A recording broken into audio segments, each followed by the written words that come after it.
Good morning student, निर्मल TT की online classes में मैं अंजू भारद्वाज आपका हार्दिक अभिनंदन करती हूँ। शिक्षा परिषद का संचालन के अंतर्गत आज हम आपको समाज सेवा की क्रियाएं, जो हमारे उसमें सब डिवीजन में 3 टॉपिक हो चुके हैं, उसके बाद आज हम कराएंगे एनसीसी और एसएसएस।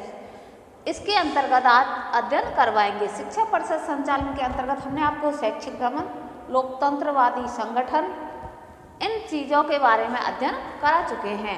आज हमारी समाज सेवा के अंतर्गत शैक्षिक भ्रमण से बालक को क्या प्रॉफिट मिलता है, शैक्षिक भ्रमण से बालक के ज्ञान में कितना विस्तार होता है, बालक वास्तविक ज्ञान के रूप में उससे परिचित हो जाता है। इसी प्रकार इसमें समाज सेवा, समाज की भावना से ओतप्रोत होना, समाज सेवा की भावना का विकास होना, किसके अंतर्गत? सामाजिक क्रियाओं के अंतर्गत। जिसके नंबर 1 बताया था आपको पहले, श्रमदान। बालक को शारीरिक रूप से किस प्रकार से विद्यालय के अंतर्गत श्रमदान किया जाना चाहिए। उसके बाद बताया था आपको junior red cross. Junior red cross में भी पारस्परिक सहिष्णुता, आपसी भाईचारा, इन सारी जो क्रिया हैं उनका बालकों में समावेश दिखलाई गया है। उसके बाद आपको गर्ल गाइड, बुलबुल और बालचल संस्था के बारे में बतलाया गया था, जिसका बाडेन पावल ने, जो विदेशी हमारे हुए थे, उन्होंने इस संस्था की जनक माने जाते। भारत में सन 1911 के अंतर्गत जब प्रथम विश्व युद्ध की तैयारी हो रही थी, उस समय एनी बेसेंट के द्वारा भारत में इसमें प्रगति प्राप्त की थी। 1937 में इसमें दिल्ली में इसका महासम्मेलन हुआ था। तब से इस संस्था का बहुत ही वर्चस्व हमारे देश में माना गया है। इसके अंतर्गत बालकों में सहयोग की भावना करना, एक दूसरे का भाईचारा बनाना, शारीरिक श्रमदान करना बालचल संस्था के अंतर्गत आता है। इसको मैंने आपको बताया था, इसमें रेंज भी बतलाई गई है, बालकों के लिए क्या बोलते हैं और बालिकाओं के लिए क्या बोलते हैं। बालिकाओं के लिए इसमें बतलाया गया है शेर बच्चा बालकों के लिए जो 7 से 11 की जो बालक हैं उनको बोला जाता है स्काउट के अंतर्गत शेर बच्चा। अगला जो इसमें पॉइंट है वो है स्काउट। 11 से 17 साल का जो बालक है उसके लिए स्काउट बोला जाता है, और 17 से ऊपर का जो बालक है उसको रोवर्स के नाम से बतलाया जाता है। इसी प्रकार से गर्ल है, अर्थात जो लड़कियां हैं उनको भी ठीक बालिकाओं के लिए भी बुलबुल, जो 7 से 11 वर्ष की जो बालिका है उसको बुलबुल नाम दिया गया है स्काउट के अंतर्गत। और गर्ल गाइड जो 11 से ऊपर की है उसको गर्ल गाइड, और 16 से जो ऊपर की जो बालिकाएं हैं उन बालिकाओं को रेंजर कंपनी के नाम से संबोधित किया गया है। यहाँ तक हम आपको अध्ययन करवा चुके हैं। आज हमारा अगला जो इसमें पॉइंट है समाज सेवा के अंतर्गत वो है एनसीसी तथा एसीसी। एनसीसी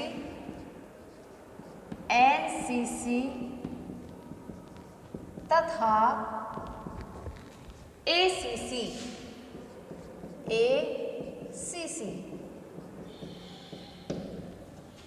एनसीसी और एसीसी। कुछ समय देश के विद्यालयों में एनसीसी तथा एसीसी सेवाएं प्रारंभ की गई। इन सेवाओं के पीछे निम्नलिखित उद्देश्य है। जो एनसीसी और एसीसी कुछ समय पूर्व ही हमारे विद्यालयों में ये प्रारंभ किए गए थे, तो इनका उद्देश्य क्या है, महत्व क्या कारण है जो इसको विद्यालय में प्रारंभ करवाया गया, अर्थात पाठ्य सेवामी क्रियाओं के अंतर्गत इसको सम्मिलित किया गया। तो इसके जो उद्देश्य है वो है छात्रों का चारित्रिक, मानसिक और शारीरिक विकास करना। छात्रों का शारीरिक, मानसिक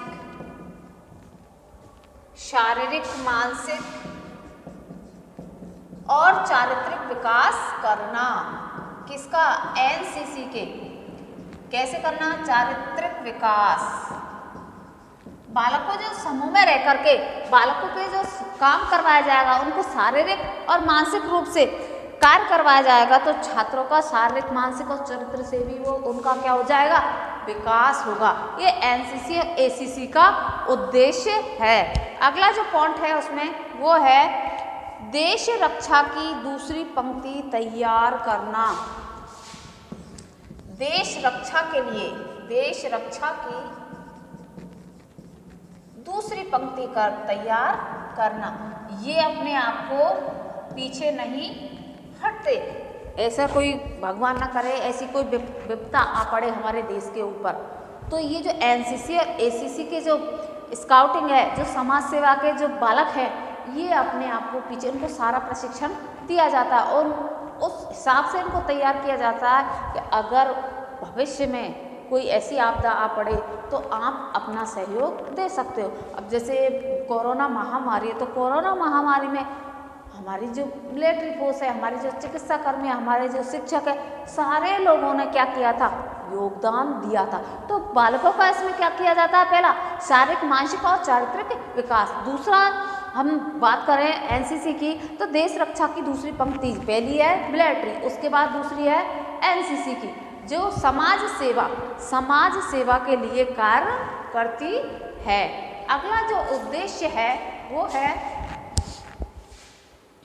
नेतृत्व गुणों का विकास करना। नेतृत्व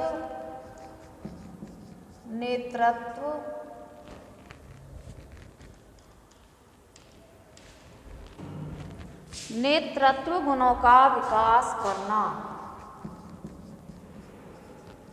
गुणों का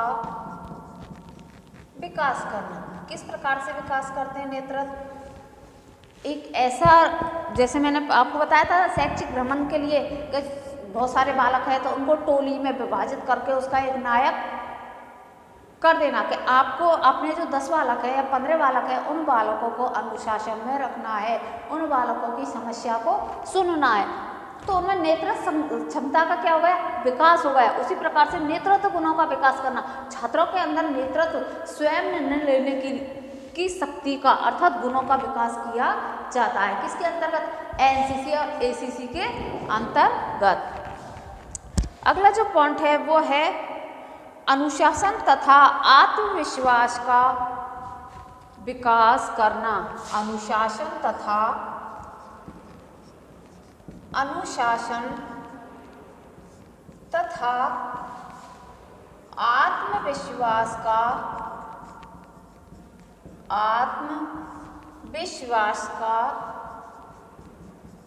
विकास करना। अनुशासन तथा आत्मविश्वास का विकास करना। बालक में नेतृत्व गुण का विकास हो जाएगा, बालक का चारित्रिक, मानसिक, शारीरिक गुणों का विकास होना है। रक्षा के लिए, देश की रक्षा के लिए तैयार रहते तो बालक स्वयं ही अनुशासित होगा। अनुशासित होगा तो बालक क्या होगा उसमें आत्मविश्वास आएगा कि मैं ये कार्य कर सकता हूँ। तो अनुशासन तथा आत्मविश्वास का विकास करना एनसीसी और एसीसी के उद्देश्य बतलाया गया है। अगला जो पॉइंट है वो है शारीरिक श्रम के प्रति समुचित दृष्टिकोण का विकास करना। शारीरिक श्रम के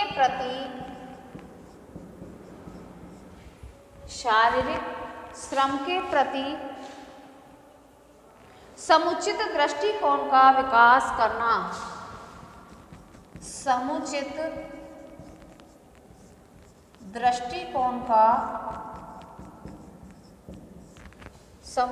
दृष्टिकोण का विकास करना। क्या मतलब है? शारीरिक श्रम करना सिखाया जाता है एनसीसी के बालकों को। तो शारीरिक श्रम के प्रति समुचित, उचित जो दृष्टिकोण है उसका विकास करना। ये नहीं, पीछे नहीं हटना, आगे झोंक देना, अर्थात उनको कार्य में संलग्न करना। ये एनसीसी के बालकों का उद्देश्य है। पहला है छात्रों का शारीरिक और मानसिक और चारित्रिक विकास करना, बालकों का सर्वप्रथम, और देश के लिए हमेशा ही तत्पर रहना, अर्थात दूसरी पंक्ति में, पहली मिलिट्री और दूसरी एनसीसी। और तीसरा जो पॉइंट है इसका वो है नेतृत्व गुणों का विकास। जब नेतृत्व गुण करने लग जाएगा तो बालक स्वयं अनुशासन रहेगा तो नेतृत्व करेगा, और नेतृत्व करेगा तो उसमें क्या आएगा? आत्मविश्वास आएगा। तो लास्ट का जो पॉइंट है वो है शारीरिक श्रम के प्रति उचित जो दृष्टिकोण है उसका विकास करना। ये एनसीसी और एसीसी के बालकों की कुछ उद्देश्य बतलाए हैं। इन उद्देश्यों का विकास एनसीसी के अंतर्गत किया जाता है, समाज सेवा के अंतर्गत। अब इसके बाद इसका दूसरा पॉइंट है ये समाज सेवा के अंतर्गत चल रहा है। पहला बताया आपको श्रमदान, दूसरा बताया आपको जूनियर रेड क्रॉस, तीसरा था गर्ल गाइड, बुलबुल और बालचर संस्था, और चौथा है एनसीसी और एसीसी। अगला जो पॉइंट है इसका वो है समाज सेवा शिविर। समाज सेवा शिविर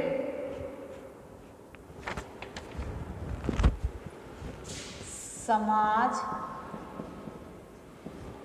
सेवा शिविर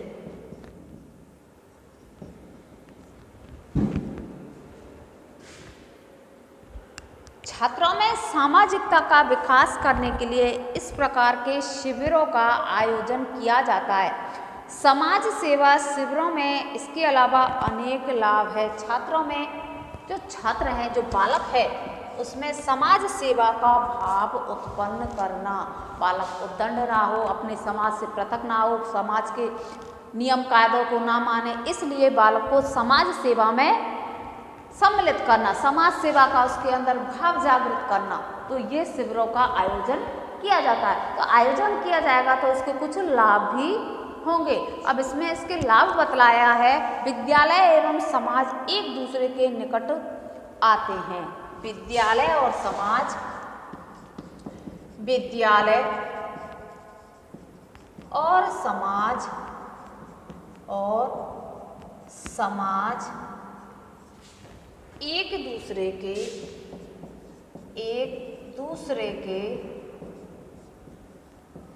निकट आते हैं,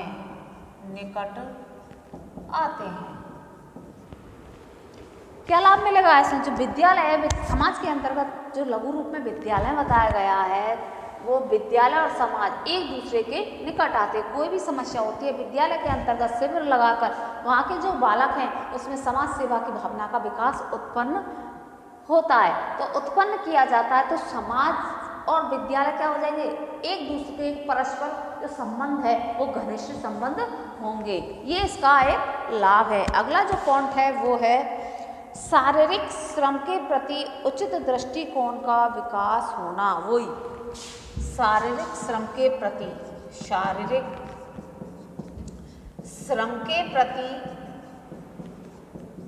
उचित दृष्टिकोण। जो शारीरिक श्रम है वो संकुचित ना हो, उचित रूप से। हमें इस समय ये परेशानी उपलब्ध हो रही है तो बालकों को उस समय उन कार्यों को करवाना, ये शारीरिक श्रम के प्रति विस्तृत सोच रखे हुए उचित दृष्टिकोण का विकास किया जाता है। अगला जो लाभ है वो है छात्र समाज की समस्याओं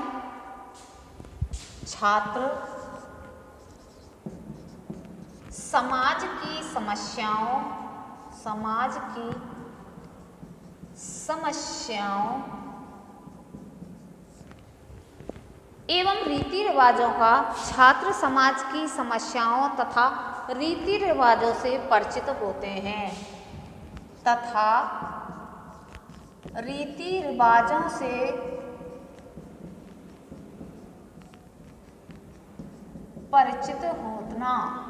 परिचित होना। जब विद्यालय में और समाज एक दूसरे से परस्पर संबंध घनिष्ठ होंगे तो छात्र जो समाज की जो समस्याएं, जो कुरीतियां हैं, जो रीति रिवाज हैं, उनसे परिचित होते हैं और उन समस्याओं को सॉल्व करने के लिए छात्र अपना शारीरिक श्रम लगाते हैं अथवा अपने श्रम के द्वारा उन समस्याओं को निस्तारण करना अर्थात समाधान करना।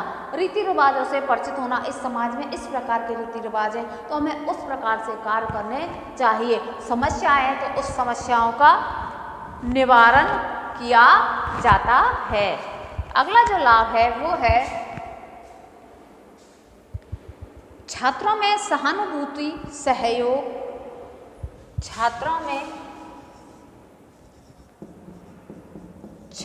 में सहानुभूति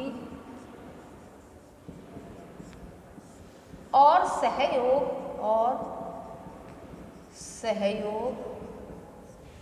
छात्रों में सहानुभूति सहयोग जैसे मानवीय गुणों का विकास होता है।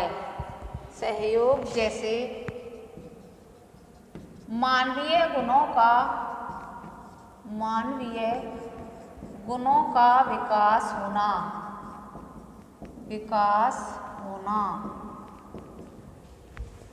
छात्रों में सहानुभूति आएगी, समाज के अंदर जो परिस्थितियां हैं, जो समस्याएं हैं, उनका छात्र क्या होगा, सॉल्व करेंगे। समस्या उत्पन्न होगी तो छात्रों के अंदर सहानुभूति उत्पन्न होगी।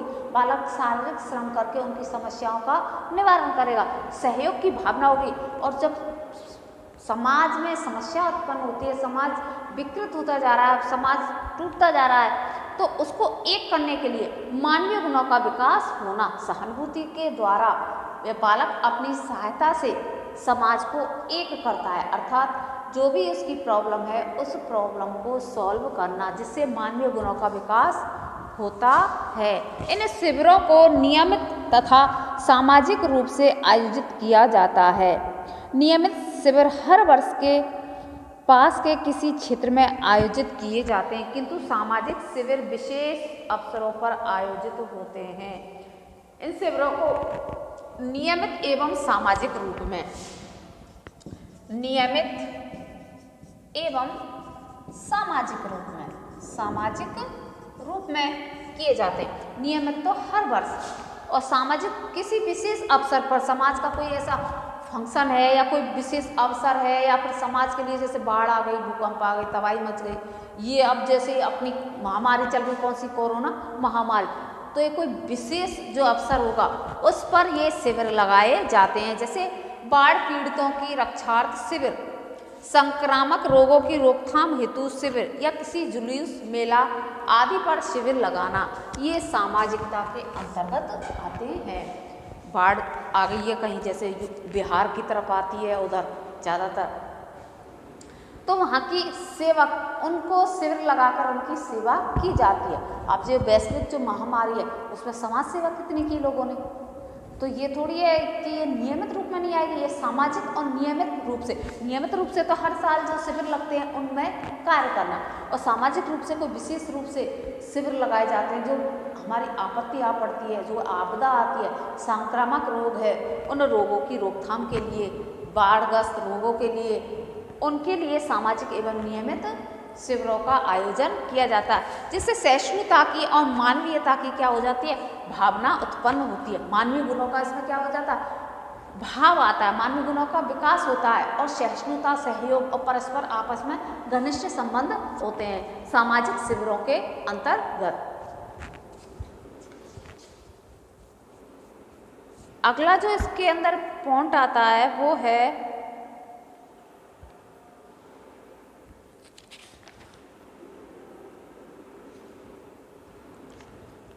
खेलकूद। अब खेलकूद बालकों की अनेक क्रियाओं के अंतर्गत आता है। खेलकूद के द्वारा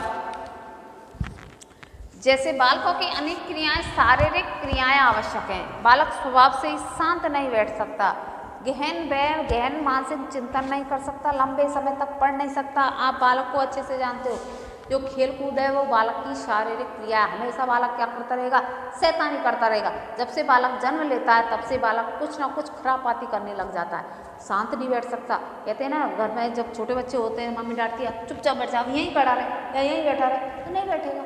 उधर पीठ मुंह इधर हुआ, बालक ने अपना आतंक दिखाना चालू किया। तो ये तो मानवीय प्रकृति है, बालक की एक प्रकृति है कि वो कभी भी शांत नहीं बैठ सकता। तो खेल कूद के द्वारा ये पटका, वो तोड़ा, ये फोड़ा, उसके द्वारा जो क्रियाएं की जाती हैं, तो इसके अंतर्गत जो शारीरिक क्रिया होती है, बालक इसमें मानसिक चिंतन नहीं कर सकता और लंबे समय तक बालक पढ़ नहीं सकता। तो ये खेल कूद के अंतर्गत जो क्रियाएं की जाती हैं, किंतु उसमें अतिरिक्त शारीरिक शक्ति होती है। बालक जो कार्य करेगा तो अतिरिक्त शारीरिक शक्ति के कारण ही करता है, जिसके कारण वह कई शारीरिक क्रियाएं करता है। खेल न केवल शारीरिक दृष्टि से ही आवश्यक है, वरन उसके बौद्धिक और सामाजिक महत्व को भी बहुत ही महत्व रखता है। बौद्धिक एवं सामाजिकता की महत्व रखना खेलकूद के द्वारा समाज में बालक का क्या होगी, प्रतिष्ठा बढ़ेगी, सम्मान होगा, प्रशंसा होगी और उसका मानसिक विकास भी होगा। तो खेलकूद केवल ये नहीं है कि बालक को खेल रहा है तो घर वाले उसे खेल रहा है, पढ़ाई पढ़ाई पढ़ाई, तो पढ़ाई से नहीं, बालक को शारीरिक क्रियाएं भी करनी चाहिए। खेलकूद से माध्यम से बालक को शारीरिक क्रियाएं करना। अब इसके अंतर्गत आता है शारीरिक महत्व। जो खेलकूद है उसके अंतर्गत इसका जो शारीरिक महत्व है वो किस कारण से है। जो शरीर का जो महत्व है, बालक शारीरिक जो श्रम करता है खेल कूद के द्वारा अपने शरीर की एक्टिविटी करता, कहते हैं ना आप योगा करो, प्राणायाम करो, तो शारीरिक श्रम ही तो हो जाता है उसमें। तो बालक खेल कूद करेगा वो भी शारीरिक श्रम के अंतर्गत आता है। तो शारीरिक महत्व आता है इसके अंतर्गत। शारीरिक महत्व,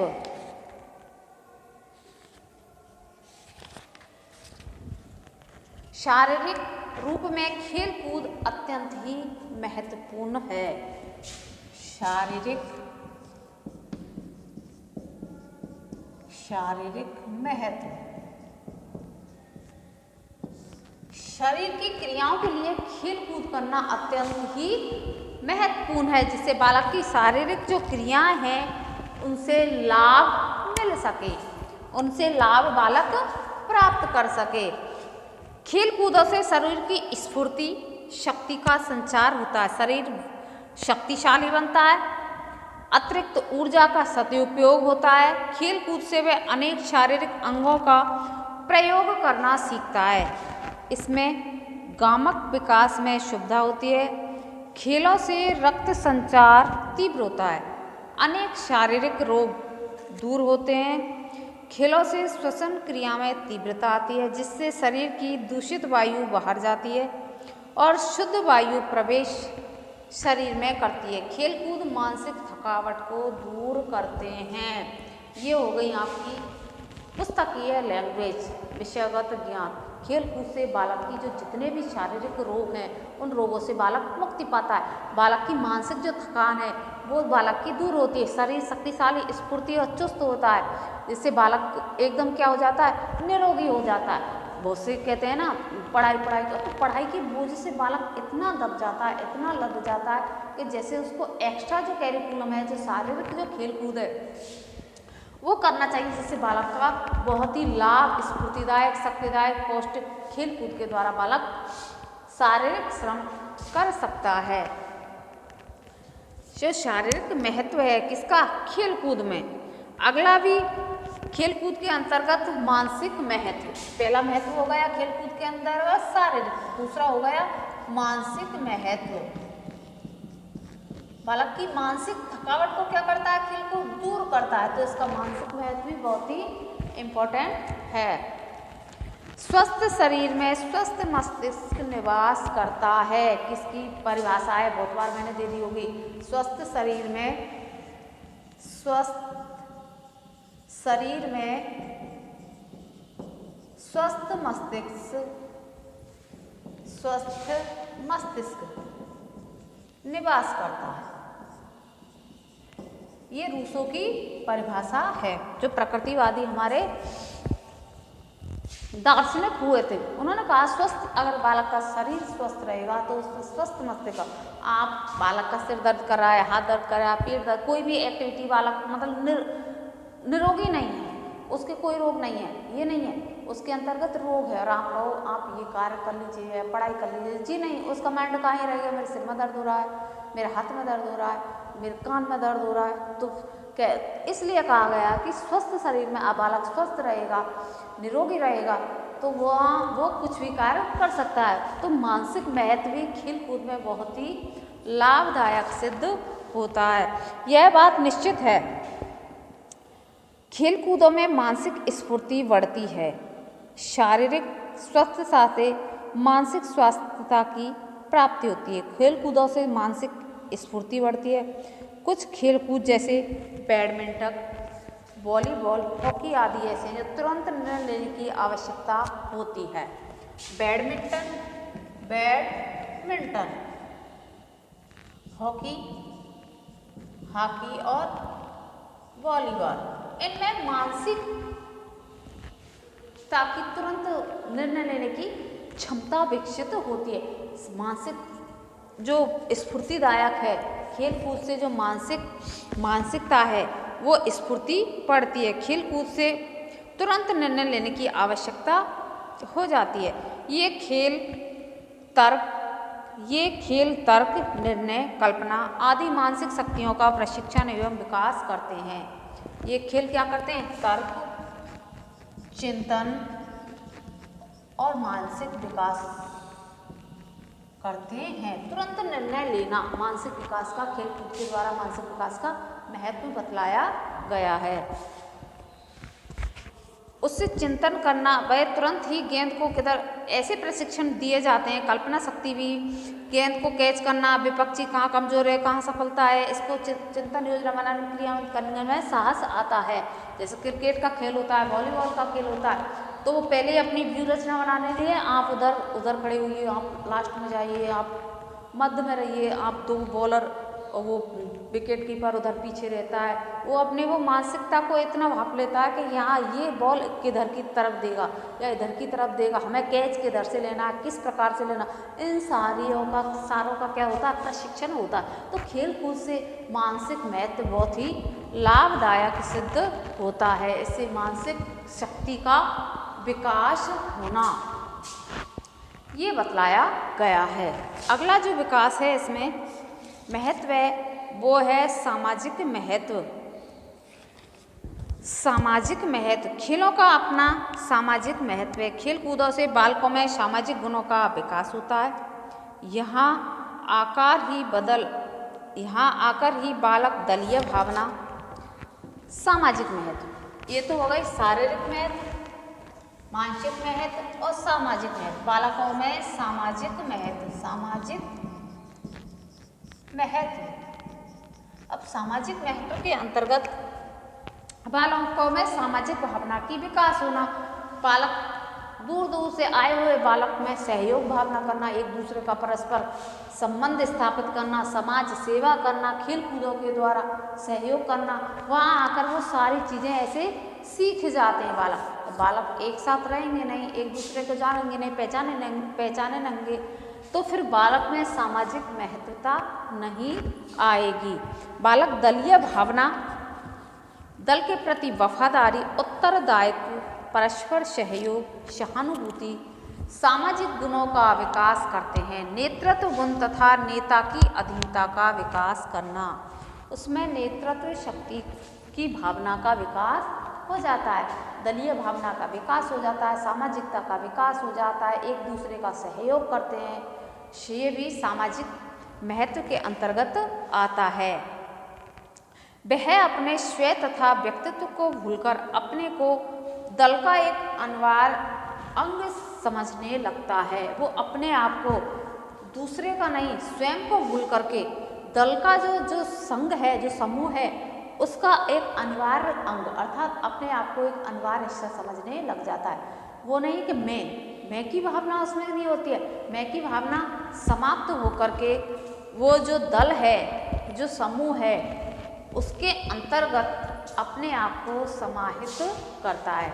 ये हो गया इसका सामाजिक महत्व की भावना। तो आज हमने आपको सामाजिक क्रियाओं के अंतर्गत श्रमदान, रेड क्रॉस, उधर आपका एनसीसी के बाद आया था आपका सेवा क्रियाएं, फिर खेलकूद के अंतर्गत शारीरिक महत्व, मानसिक महत्व और सामाजिक महत्व। अभी उसमें कुछ और पॉइंट रह गए हैं जो अगले नेक्स्ट क्लास में हम आपको पढ़ाएंगे। तब तक के लिए धन्यवाद।